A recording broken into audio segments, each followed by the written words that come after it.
The About page works and looks perfect. All the topics are visible. But these topics are hard coded. They are coming directly from the PHP code. In the controller, topics are returned from an array. They live inside PHP. Now think about this. What if you want to add another topic? That requires editing the controller, which means we need to change the code. Let me add one more topic here. The new topic appears. That works, but it feels wrong.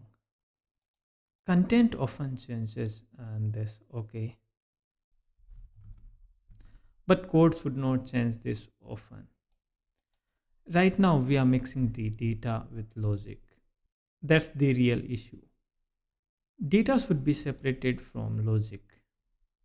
It needs a home, a place where it can exist independently, a persistent storage outside PHP. That's exactly what the database provides. We are going to store topic lists in database, only names, no logic. Let's create a migration.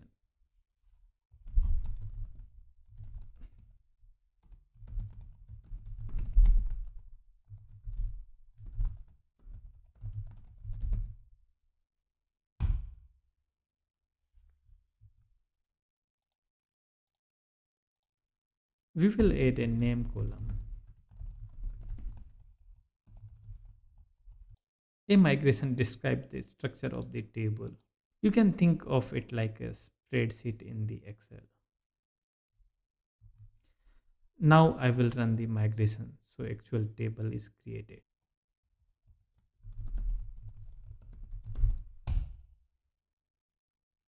Now the table exists but it's empty. I'm going to insert some initial data. I'm using Tinker just for now. Later we will add data from our application.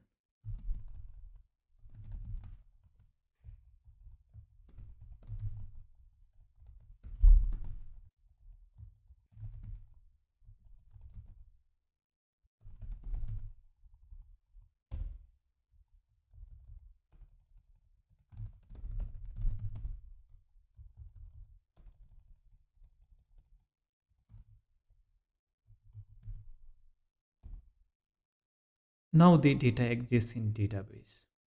Since the table exists, we need a model to represent it.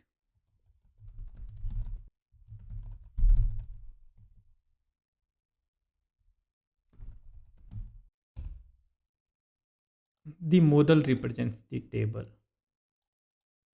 It acts as a bridge to the database.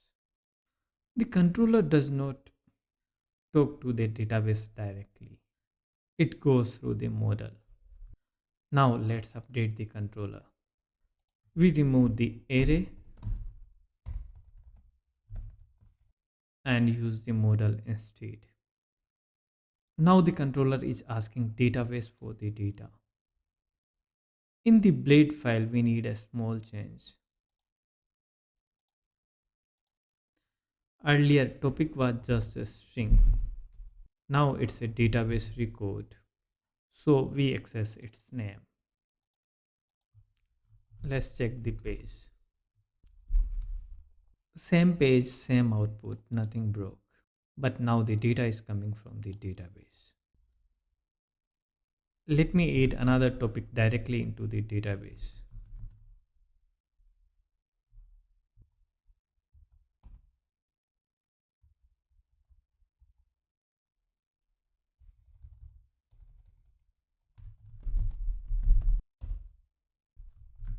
Refresh the page.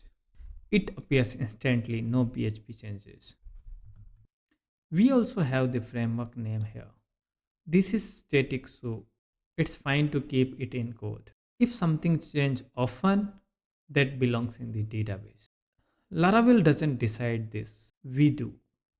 Now you might wonder, What if we want the topics in the ascending or descending order? We will handle that later. So now our Laravel flow looks like this: browser, controller, modal, database, controller, and view. We have added one more layer. Now the database makes sense.